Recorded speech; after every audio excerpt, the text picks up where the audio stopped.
Before I get started, I'd like to kindly ask that you hit the like button and please subscribe to the channel for more content just like this. Do or do not. There is no try. I want everyone to picture just for a moment what Indiana Jones 5 could have been. Imagine if they designed and promoted this film as being Indiana Jones' last ride. It should have that old gunslinger feel to it. Like in Logan or Unforgiven, it features the old guy basically being pulled into one last adventure. Just when I thought I was out, they pulled me back in.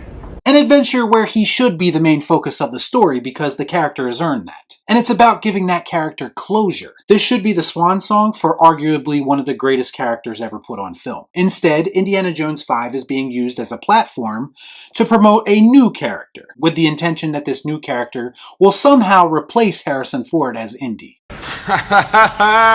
Son of a bitch. First of all, Harrison Ford is irreplaceable. We've already found that out twice. Once with Solo: A Star Wars Story, and again with Indiana Jones 4. That's right, remember when Shia LaBeouf was supposed to be the new Indiana Jones? How did that work out? And George Lucas and Steven Spielberg were actually involved in that decision, and the fans still rejected it.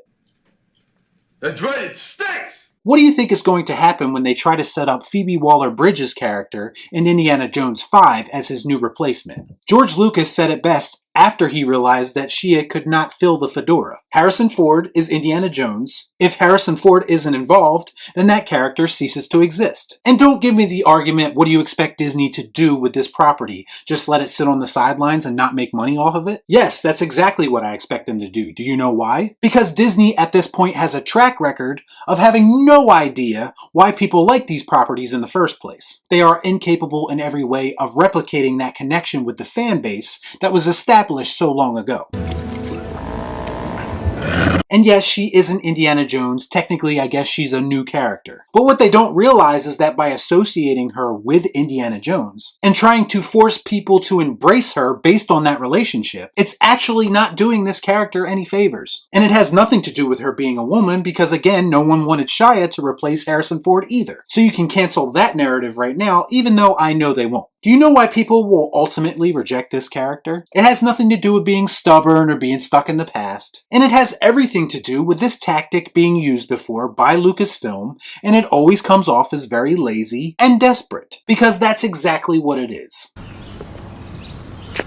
That makes sense. Kathleen Kennedy reportedly said she wanted to take this character in a bold new direction. Great, so if you're ready to be so bold, how about you take this character and introduce her in her own movie right off the bat? Show me that you have confidence in this character that you created that you're supposedly so proud of. But no, instead you're going to use a beloved and established male character to try and give your probably lazy female character a rub. And you know at some point during this movie they're going to disrespect Indy in an effort to make her look better, because there's absolutely no chance in hell that they can write a character that stands on her own. We've seen this all before, haven't we?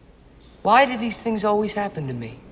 Disney is the true enemy of creativity. They are a lazy, soulless company who have no interest in preserving the things from the past that we hold so near and dear. They don't even have an interest in preserving their own projects. That's why they take their animated classics and turn them into live-action remakes that no one asked for. They want to erase the things that people love and replace them with shitty imitations that they're trying to pass off as brand new. And this is nothing against the actress who's playing this role and everything against the company that she works for. Our impulses are being redirected. We are living in an artificially induced state of consciousness that resembles sleep.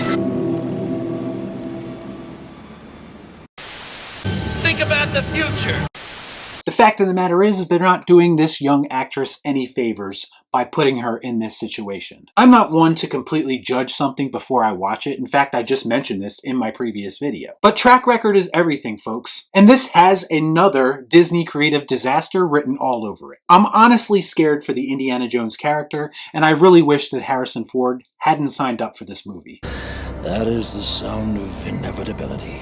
Oh, and by the way, the media is already spinning this like Indiana Jones fans are somehow on board with it. The Independent, which already seems like a less than credible publication, quoted a supposedly excited Indiana Jones fan on social media, I'm guessing Twitter, who apparently said in response to this news report, "This made me squeal. Literally, squeal." First of all, Indiana Jones fans probably don't squeal because they're actually men. And the women who like Indiana Jones probably aren't squealing either. They're probably lusting after how fucking cool Harrison Ford is in this role.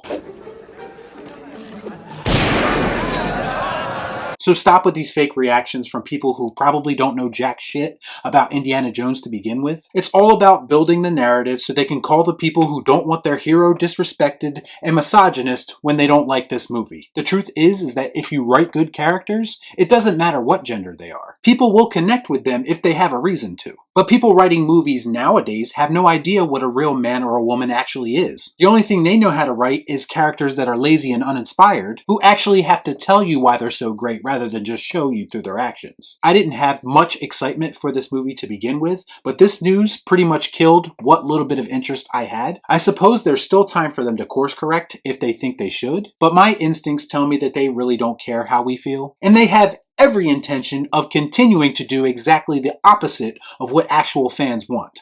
Some motherfuckers are always trying to ice skate uphill.